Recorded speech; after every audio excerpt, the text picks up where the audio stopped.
Nous revoilà avec l'association Lussargues de la Madeleine qui va nous parler de diable. Diable bleu et diable noir. Est-ce que vous pourriez nous expliquer? Tout à fait. Chez nous, côté France, nous sommes donc le chasseur cycliste, très mal connu quand même de l'armée française. On ne connaît pas de trop.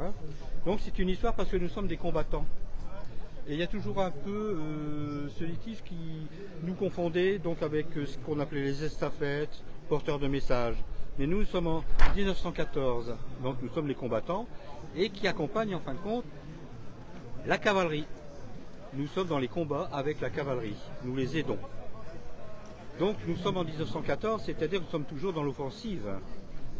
C'est-à-dire que l'armée allemande arrive surtout par la Belgique, les envahisseurs. Et nous en France, en fin de compte, le plan 17 du général Joffre, c'est l'offensive à outrance. Donc nous combattons à pied, fusil et baïonnette. Les tranchées n'existent pas encore. Donc d'où l'importance de ces cyclistes, dont ma monture. Je fais partie de la cavalerie. Nous sommes en 1914, n'oubliez pas. On nous appelle les Diables Bleus. Ah oui, parce que les Allemands... Vélo, là. Comment? Vous vendez le vélo là? Non, pas du tout, monsieur. Non, mais je sais, je connais. Non, tu vas. C'est parce que je suis interviewé. Ça va? Ouais, ça va. Et donc les Diables Bleus pour les Français et les Diables Noirs pour nos amis belges, qui sont les premiers combattants. N'oubliez pas que les Allemands arrivent en cavalerie avec notre cavalerie, excusez-moi, donc notre cavalerie avec les Diables Noirs sont les premiers, si vous voulez, pour combattre cette armée allemande.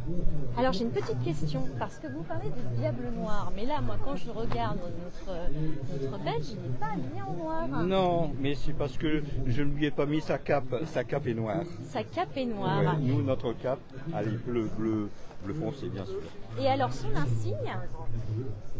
Son insigne, c'est le corps de chasse. Chasseur, c'est le chasseur. C'est le corps de chasse. Voilà. D'accord. Donc on a les Belges, les premiers combattants. On va dire ça, oui, Et tout à puis fait. on a les chasseurs cyclistes. Qui est venu, français. donc le chasseur cycliste. Mais attention, le chasseur cycliste, au départ, portait son vélo. C'est le vélo pliant qui porte sur son dos. D'un poids, je pense, environ 14 kg. Plus son fusil qui était le Lebel, qui fait 4,2 kg. Vous imaginez, donc on partait à l'offensive, comme ça, avec les cartouchières pleines, sa musette, enfin sa baïonnette, et on partait.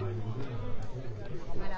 Et alors au musée de la Grande Guerre, on a justement un exemplaire d'un vélo pliant, d'un chasseur cycliste également. Donc c'est l'occasion de venir au musée et puis de découvrir ce vélo pliant et puis de découvrir également l'association de Jackie qui nous présente deux belles pièces. Alors là, vous me disiez qu'en fait il portait les munitions ici. Oui, alors le vélo, c'est un vélo en dur, il n'est pas pliant, celui-ci il est rigide, donc il est quand même assez lourd.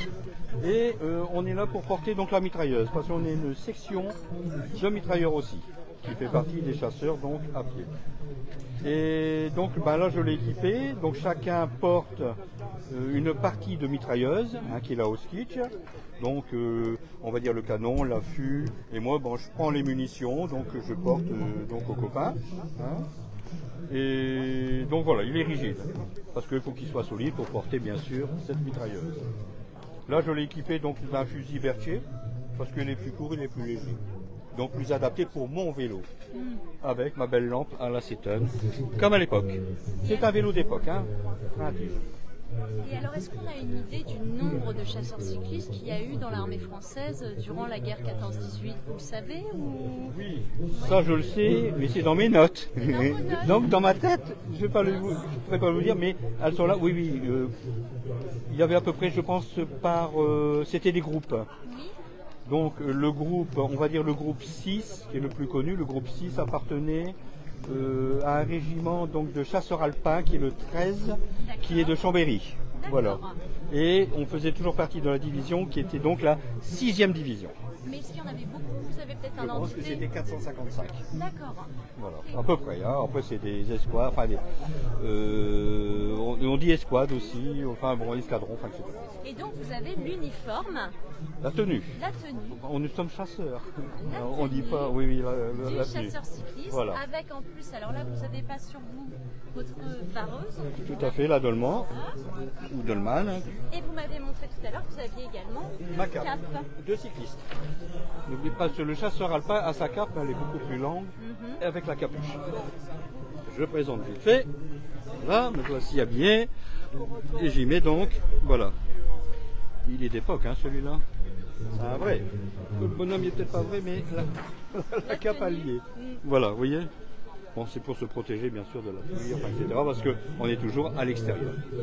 Eh ben, merci beaucoup, Voilà. Jackie, pour ces explications sur les chasseurs cyclistes, ces combattants à vélo dont on entend peu parler. Voilà, très bien. Et puis ben, on vous retrouve tout à l'heure pour une nouvelle association.